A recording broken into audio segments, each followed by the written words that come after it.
Katumpuan. So,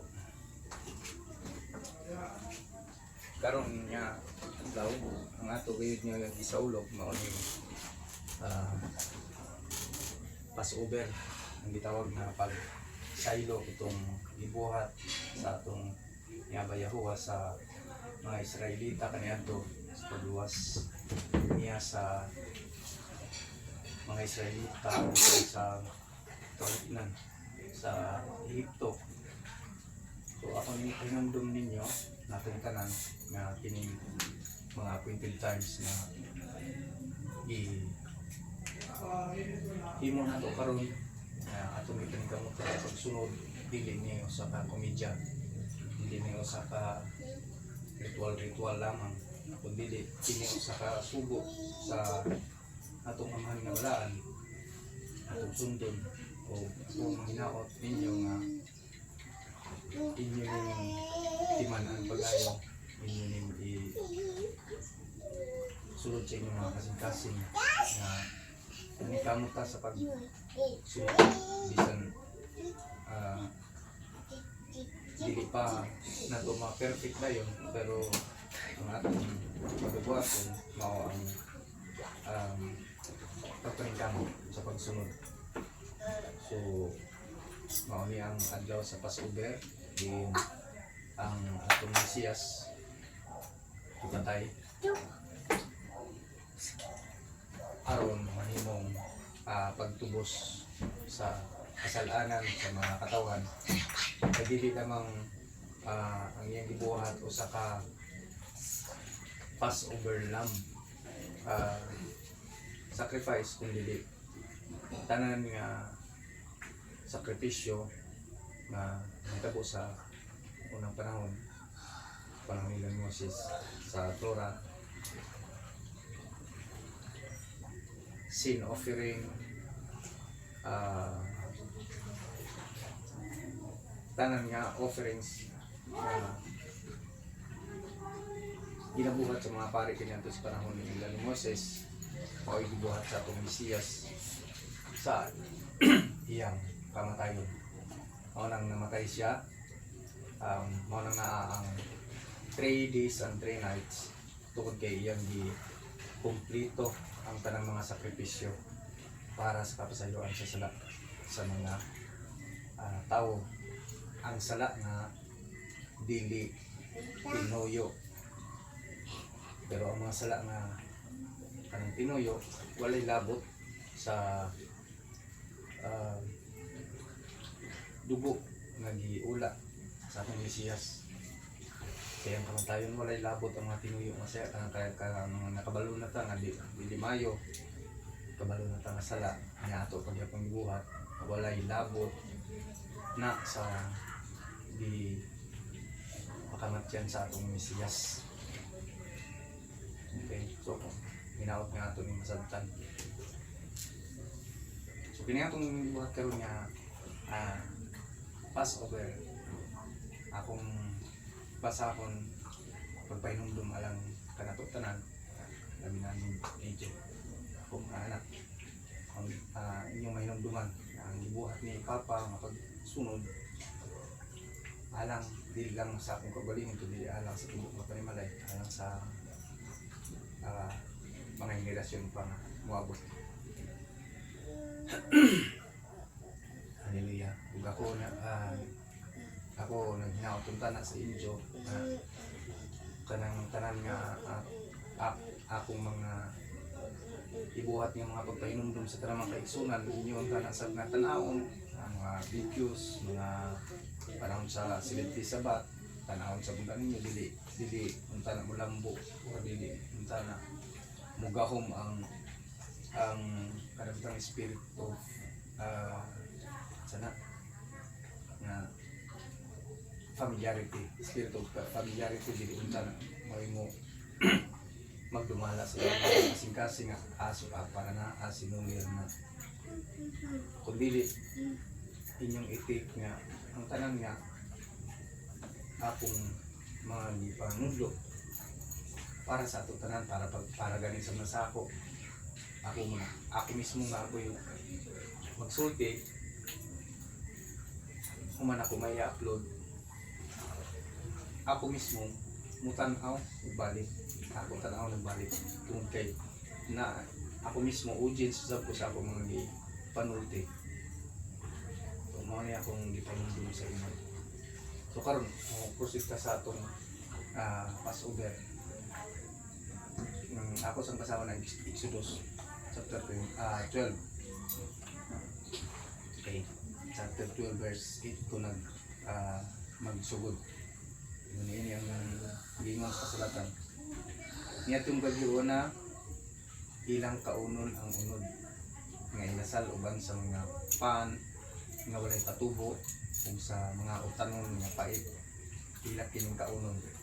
Ayaw ko mong pagkaon sa bisan unsa niining nga hilaw o pinabukalan ng tubig kundi inasal nga uban ang ulo niini ug ang tiil niini ug ang sulod sa ginawa niini ug ayaw ka mo pagsalin niini hangtod sa pagkabuntag kung adunay masalin niini sa pagkabuntag sunuga kini ingnan ninyo pagkaon niini pagbakos kamo pagsulob kamo og sandalyas sa inyong mga tiil o ang inyong mga sungkod anaa sa inyong mga kamot kaunan ninyo kini nga magdali mao kini ang pagsaylo ni Yahweh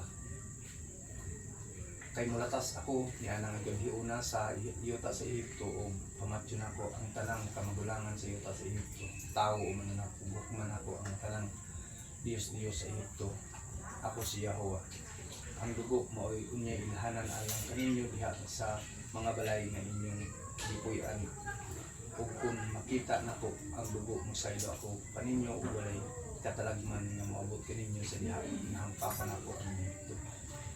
So mao ni ang significant sa atong gihimong kasulugan karon para sa mga firstborn pag saylo pagluwas ang Passover mo atong gihimo ang dito sa Surigao na kung itong tato kung kandi nga di dilitson na dyan ikaw na to yung nahinunduman so sa ato sab nga pag sa ulog karon commemoration wala mitay karnero wala ending so as representation sa pagsaulog natay di ihaw na kaning baka so morga po ng atong buhaton sa pagkaon nini sa mga mahilom o sa mga unta o sa pan nga wala tubo o uman anak ay hapon na bansa hallelujah.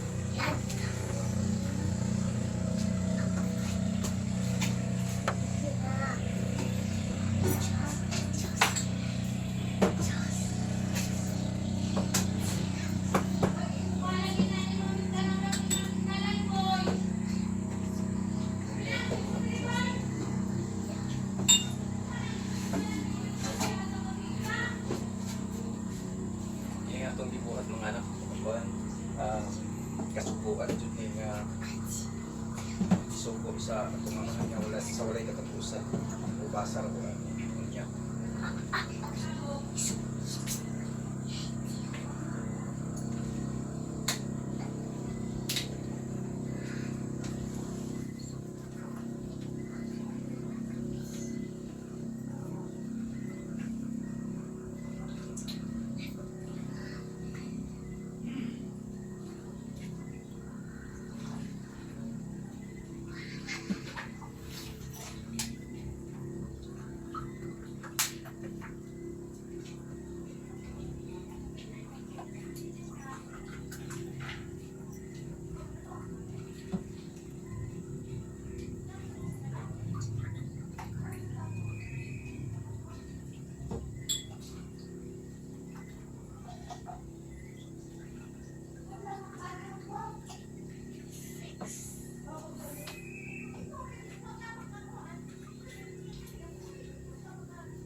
Father, thank you so much for this another day of life that you have given unto us, for this another celebration of Passover. Thank you so much. Abaya buhay. Sa patuloy mong pagbibigay sa amin ng gabay, paano namin sundin ang inyong kalooban. Ama, kilat ng kapangyari ng Abaya Ho. Nagasaulog kami ni Gaghiw na ining panahon sa Passover. Usa, daghang kay salamat nga mahimo kami takos na kasayloa kami sa mga nabuhat na mga kalabasan niya kami sa una-una man sa pulong sa buhat. Inuwi ang sabusan ng kasing-kasing ang una-una sa among mga wala pagtuman, wala matuman, mga kasubuan sa bilabay ng mga panahon, bilabay ng mga adlaw, mga bulan sa mga kinabuhi. Akong pag-ampuli at ni mga panggabalaan. Nagigad ka na po sa pangasawa sa akong mga anak. Kay Jinky, kay Gamay Kalab, kay Laisha Joy, kay May Mami Kahila, kay Jay Nila Maya. Kay salamat ang mga gabalaan na mapadayon ang imong paggabay, pag-iya ka na mo sa imong Torah. Kung ba mo kining masunod sa bisan unsa nga sitwasyon sa mga kinabuhi. Ihalaman ka nimo, pagdiring sa alikan ka na. Daghang kay salamat sa pagpanalangin yung simbolo sa Passover lamb o sa tinapay na walay ibadura o ni maong grapes juice na amo karong pagasaluhan. Ingon niya kami nagahandom, nagasaulog sa kamatayon sa among Mesiyas nga nagahatag sa iyang kaugalingon nga giula alang sa kapasaluan pagsaylo, pagluwas sa tanang mga kamagulangan. Ingon man sa kapasayloan sa tanang kasalanan sa mga katawan. Ito lamang tanang kadunganan pagdahig po sa langit. Pinagi sa anong ngalan ni mo, kabalaan niya yung gatag sa mga Mesiyas, Mesaya, Yosua. Siyada.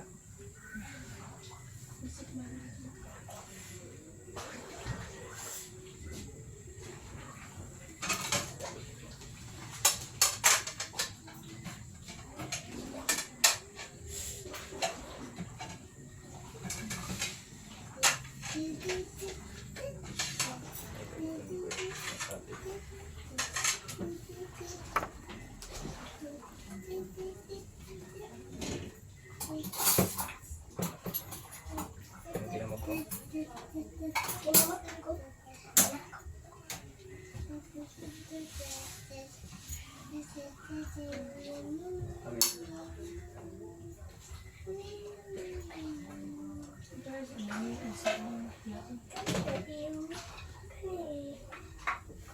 No,